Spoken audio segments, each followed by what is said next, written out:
Mr. Chairman, I know we had a very contentious hearing on this bill, and I know if we vote yes on the bill, we'll have a very contentious day on the floor of the House. I also know my colleagues, who I love very much, like Chairman King, think they're helping with this committee substitute, and I appreciate that desire to help. But as Representative Bernal has said, this is putting a velvet glove around our hate. Or as my mother would say, it's putting lipstick on a pig. Still a pig, though. It's still codifying the non-inclusive UIL policy that we currently have. It's still elevating this hateful rhetoric to the House floor. It's still giving oxygen to this absurd and dangerous debate. It's still tarnishing our state's reputation with people and businesses around the country, around the world. By voting this bill out of committee, we are continuing to waste precious legislative time. There will be amendment after amendment on the floor from both sides of the aisle, and there is no way to prevent this bill from becoming worse on the floor or in conference. And so I urge my colleagues to put this to bed now. I know many of you don't like this bill, because you tell me you don't like this bill, but you think this is a compromise. But if history has taught us anything, it's that you can't compromise with hate. And at least Representative Hefner, when he was here as the House bill author, he believed in what he was pushing. This is cynical. It's craven. Every witness during this hearing, including the bill author, could not name a single documented case of a trans athlete causing a problem on a sports team in Texas. Not a single one. This is a manufactured problem. The only reason we're doing this is because certain Republican legislators, not on this committee, I'll add, but some of our Republican colleagues want to brag to their far-right primary voters that they hurt trans kids. It's the same voters who think the election was stolen, the same voters who are pushing us to waste time on these culture war issues. There's no other purpose to this bill than to hurt kids. And I didn't come here to hurt kids, and I don't think any of you came here to hurt kids. If we vote for this bill, I fear it'll be a stain that we can't remove. It'll be enough to tarnish the good name of this committee. It'll be enough to overshadow the good work we did last session. I know we all have to vote on our conscience, and I pray for forgiveness for this committee and for the members on this committee that I love very much. Thank you, Mr. Chairman. Any further discussion? Dr. Gonzalez. Thank you, Mr. Chairman.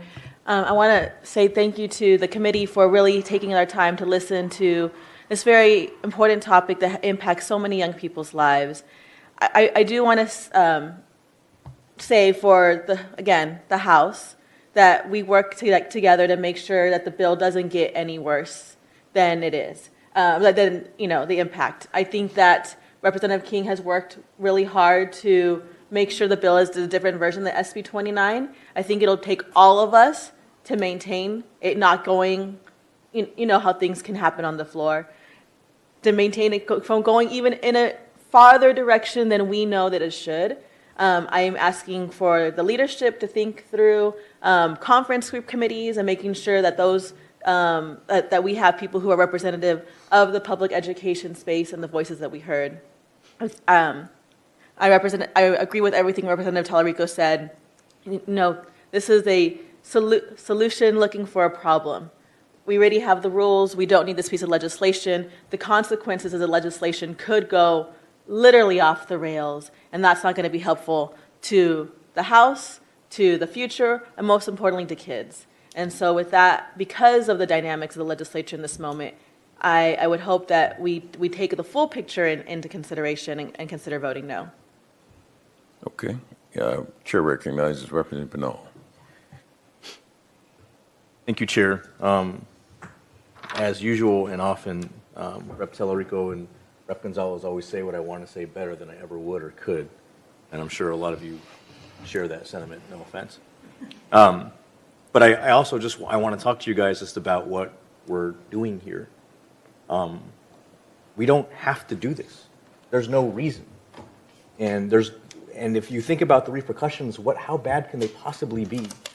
And is coming back here, which seems to be the sort of the golden egg, right? That seems to be the big prize. Is if I don't do it, I can't come back. Well, so what? If that's the biggest problem in our life relative to all the problems we hear, your life's really good. And is the cost worth it? Right? Is coming back worth the harm that we know we're going to cause? If I knew I could protect kids or give them health care, whatever it might be, and that was the cost, if I had to give up my seat to do that, that's not a bad trade.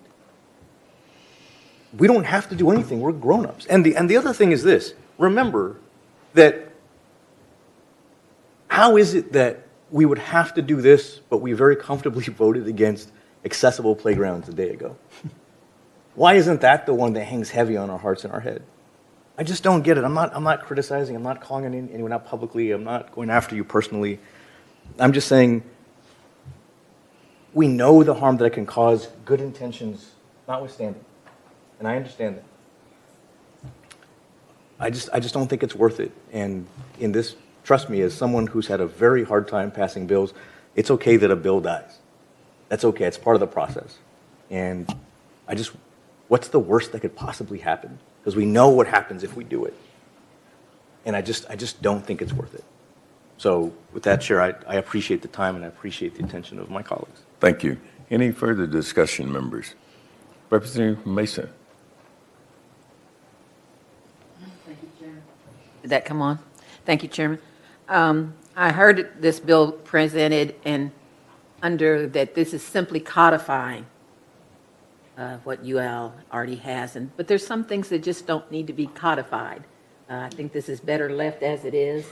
As UIL has it, for us, there's no need for us to codify it. And by doing that, to add to the analogies that Talarico made, that it's kind of like making it a wolf in sheep's clothing. Thank you. Any further discussion, members? Not hearing any.